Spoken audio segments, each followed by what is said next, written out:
This is probably one of the most misunderstood areas of law when it comes from the client perspective.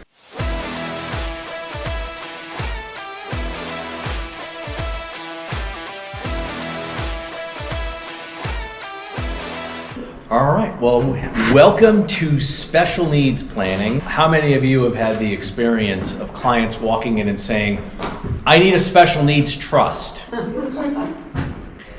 And the point is, they don't necessarily need a special needs trust, they just need to have the correct provisions in their own estate planning.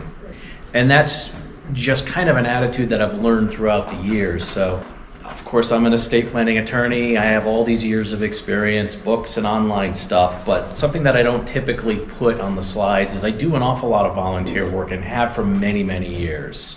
I actually do have a certificate degree in nonprofit management from Duke University, which sounds really impressive, but it's not like I went there for 4 years and had a full schedule or anything. But look, I got some really good information, and it helped me along the way with some smaller organizations get their 501c3 status because I understood the paperwork and what was being looked for.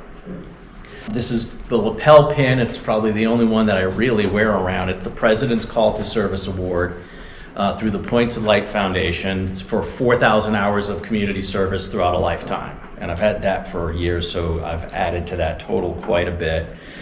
And I currently work with a couple of different nonprofits and charities. Two of them through my Civitan Club. We actually get a lot of money together for North Carolina's Special Olympics. And there's another organization that we kind of help a little more hands-on called Gabby's Grounds that I'll tell you a little more about. And Mike and I both do work helping people with HD Reach, which is a local Huntington support group. So I've kind of been in this nonprofit world quite a bit, and in particular, helping people with special needs. So the need for education really is immense. So what exactly is, for us, is, quote, the problem to solve? Special needs beneficiaries require assistance. Parents and family want to provide support, even beyond them, through their planning. Children and even adult children may have public benefits available to them, and some of these benefits may go away if they have, quote, too much in assets. I had one person call, their father died, no planning whatsoever, and so everything went through intestacy. She got $60,000 that's coming to her. Well, I'm gonna lose my Medicaid. What do I do? Spend the money quickly. And direct inheritances, those are generally deadly. If you think it's important for educational videos like this to get out there, then please help us out by subscribing to the channel. And sometimes people even will do a will on their own. Oh, my child with special needs, they're gonna need more than the other children, so I'm even gonna leave them more. And suddenly all that stuff needs to get spent down to get back onto their program. Gabby's Grounds, one of the groups that I work with. Gabby was turning 18. She wanted to work. Nobody would hire her. And so her and her mom talked about this. Well, what would you want to do if we could? And she said, I would love to work in a coffee shop. And so they started putting together all these plans to set up a business as a coffee shop. But we're gonna hire her and other adults with special needs to come in and work, and they were gonna set it up as a nonprofit. Well, all right, COVID happened and they kind of shifted a little bit, and now they have a ton of people working for them. Their focus is putting together gift baskets and other corporate things. They'll help do all the assembling, and they have more volunteers than they can actually pay because they can only get paid so much. I'll come back to one of those problems in a bit, but this was just people putting this together, but they had to understand the rules, and in particular they had to understand the work rules and how much they could get paid and how much they could have in their checking accounts without losing their different program benefits. right, so here's just the big principles. The different programs can have different asset limits or no limits at all. Some programs have income limits or no limits at all. You know, the Medicaid example, this is the one that I just know most because I use it with seniors and nursing home care. You can have up to $2,000 liquid. You can have a primary residence, but the equity cap in North Carolina is $713,000 and you get one vehicle. All right? Look, the big principle in leaving money through a plan to a beneficiary that's got special needs, and this is the simplest thing in the world, don't give it to them directly. Have it in the discretion of the trustee with them as the beneficiary. The story, the clever attorney, I end up unfortunately telling this quite a bit because sometimes I have clients, in a lot of cases, some of my clients may understand the different program rules for their child more than I do. And I mean, there are just so many different programs, but they understand, I can't do this, I have to do this. And there was an attorney who drafted a plan, and this was prior to the change in Medicaid, having a primary residence that had an equity limit. It used to be you could just have a primary residence, and that was it. And so it was the uncle was the trustee coming in. His nephew was the beneficiary of this plan being set up. The parents unfortunately died. I think it was a car accident. But their son was already like 20. But written in the plan, the son gets the primary residence outright. Okay, well that was exempt back then. He gets this vehicle. He was 20. He was already working as much as he could. He already had his own vehicle. So now he has two vehicles and he's got to get rid of one. And the other was, with that, the primary residence going to them, it was over the equity limit at the time. And so when they went back to the attorney, the uncle's like, what do you mean I have to like get an equity line of credit, take the money out and spend it down? That just seems absolutely ridiculous. Yeah, it was ridiculous. Because if they just left the plan as everything held in trust in the discretion of the trustee, that son could live in the house, not have to worry about an equity limit, could have, oh, he's already got a vehicle? All right, we're gonna sell this one and put the money to use. And they gave him $2,000. Well, he already had $1,900 in the bank. Okay, gotta spend that down. So it just became this big thing, and you could almost tell the attorney was trying to be clever about it. Don't give out these things directly to the beneficiaries. Those program rules can change. If you want to get the Medicaid manual for North Carolina to see what all these different rules are, and you ask for a printed copy, they're going to laugh at you because they put it online so it can get changed anytime that they want. Right. So for your planning, is it going to be, when you're putting together the estate, are you going to look at all these current exemption amounts and write them in and give them as much as you can, or are you just going to leave it in the sole discretion of the trustee?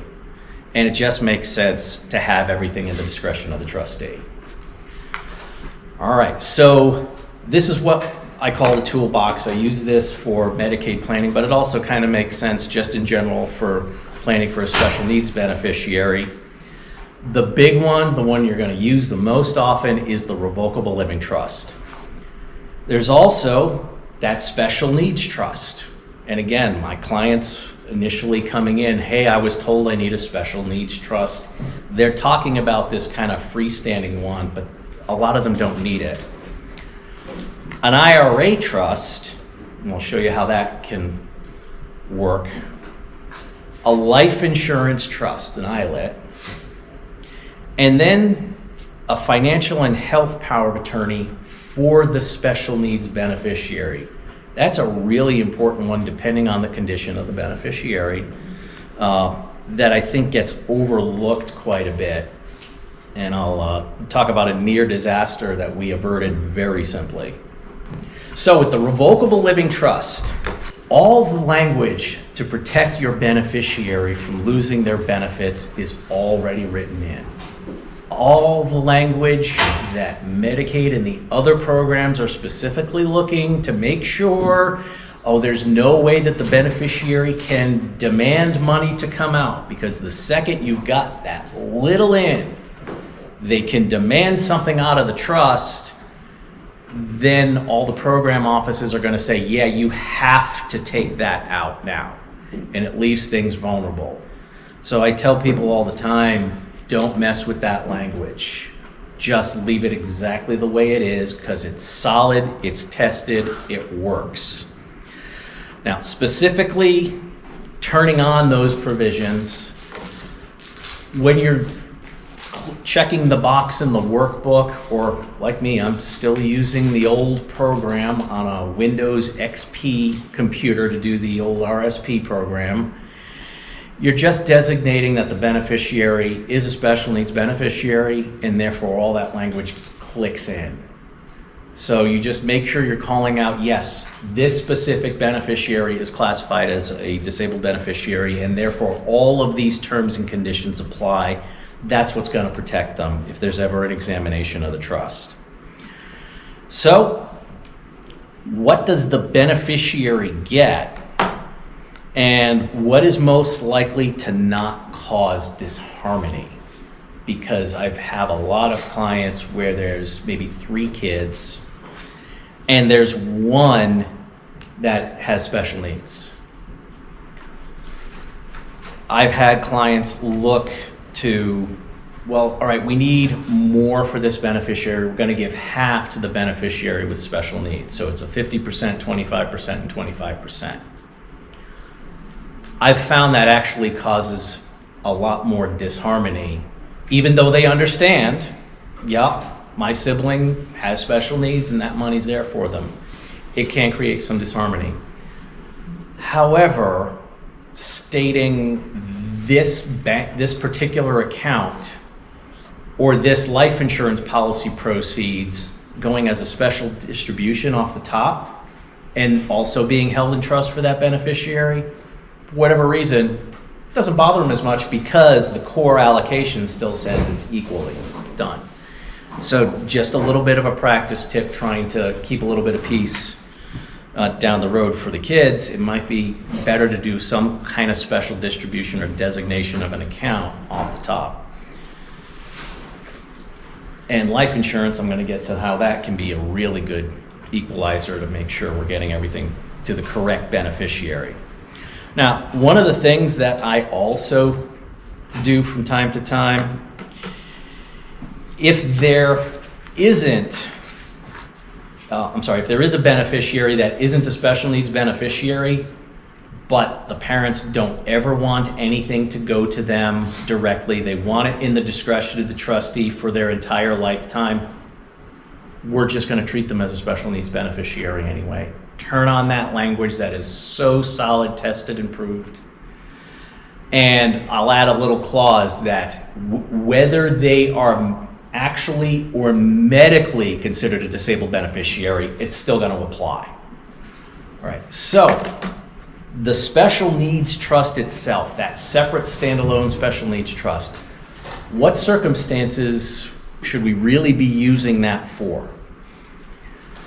Well, look, if it's the parents are the only ones leaving some kind of inheritance to that special needs beneficiary, and that's it, you don't really have a need for a separate special needs trust, because it all can get handled by the revocable trust.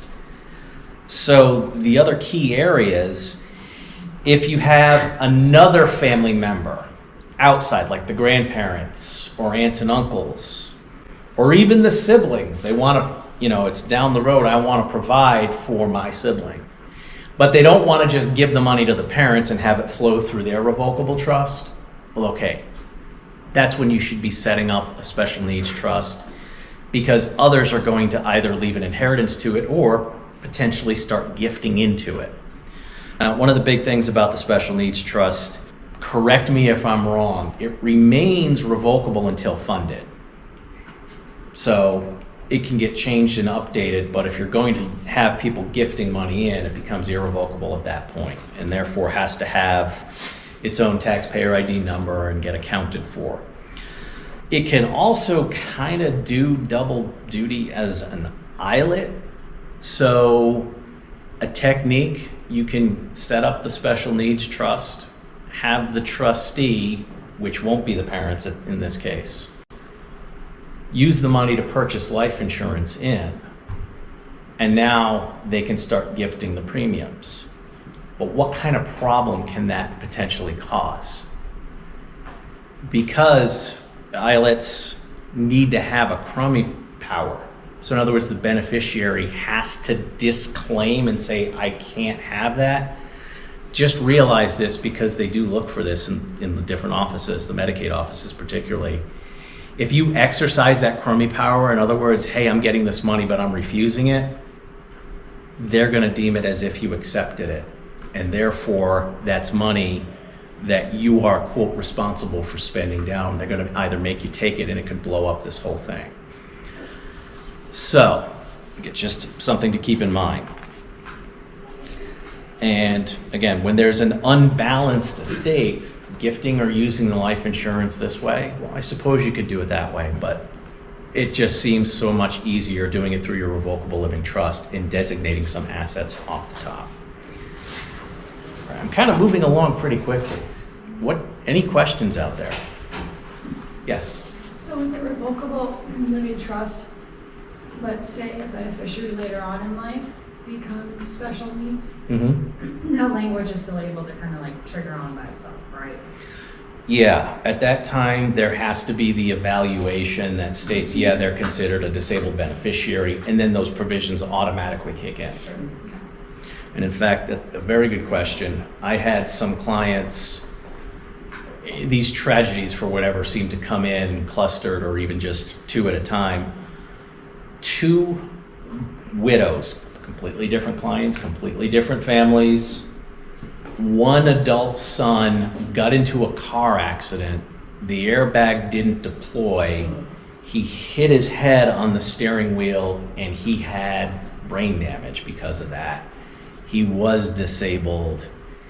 He needed benefits, and she called me in a panic. Is there anything we need to do? And I'm like, no. All that language is already in your trust. Another widow, her son works construction. He was, I think it was roofing actually. So he's on a ladder. The ladder falls back. He falls into the yard, and there was a stone in the yard, hit the back of his head. Same thing, brain damage, disabled. Over several years, he actually recovered, but for quite a while, he could have been in that situation where some benefits would have been available to him, but that inheritance would have messed it up. But I told her, look, you're all set. It's already in there. You don't have to worry about it. So yeah, it does kick in.